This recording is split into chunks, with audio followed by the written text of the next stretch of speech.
সুপ্রভাত। জি 24 ঘন্টা ডিজিটাল পেজে আমি অয়ন প্রতিদিনের মতো আবহাওয়ার সমস্ত আপডেট নিয়ে রয়েছে আপনাদের সঙ্গে।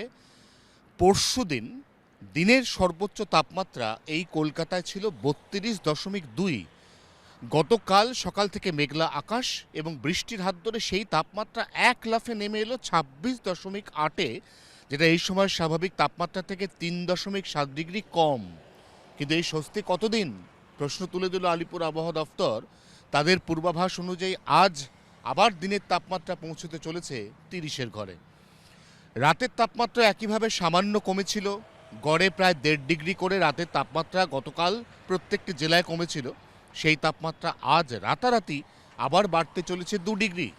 অর্থাৎ এই যে বসন্তের অকাল বৃষ্টি, এই যে নিম্নচাপের পরোক্ষ এবং প্রত্যক্ষ প্রভাব, তার সাময়িক স্বস্তি রয়ে গেল মাত্র 24 ঘন্টা। এরপর আবার তাপমাত্রার উত্থান, কারণ ইতিমধ্যেই জানিয়ে দেওয়া হয়েছিল যে মার্চ মাসের 3 এবং 4 দোলযাত্রা এবং হোলির সময় কলকাতা শহরে দিনের সর্বোচ্চ তাপমাত্রা 36-এর ঘরে পৌঁছবে।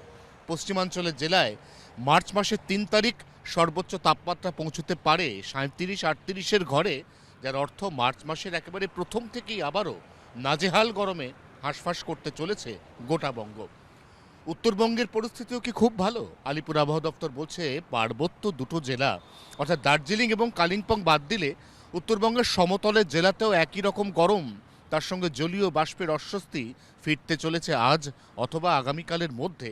এবং উত্তরবঙ্গেও মার্চ মাসের 3 তারিখ অর্থাৎ দোলযাত্রার দিন বেশ ভালো রকম গরম অনুভূত হবে মালদা, উত্তর দিনাজপুর, দক্ষিণ দিনাজপুর, এমনকি জলপাইগুড়ি শিলিগুড়ির শহরাঞ্চল বা সমতল এলাকায়।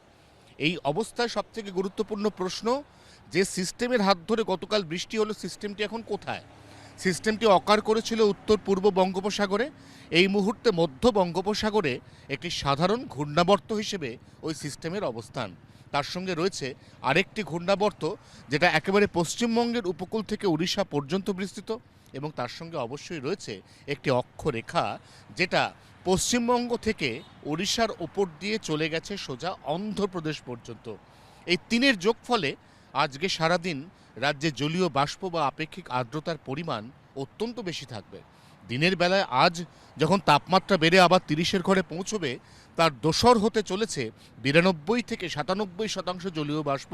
অর্থাৎ আজ যারা দুপুরে কাজে বেরোবেন তারা কালকের স্বস্তি ভুলে যান, তাদের আবারও তীব্র গরম, ঘর্মাক্ত অস্বস্তিতে হাঁসফাঁস করতে হবে, এমনটাই পূর্বাভাস আলিপুর হাওয়া অফিসের।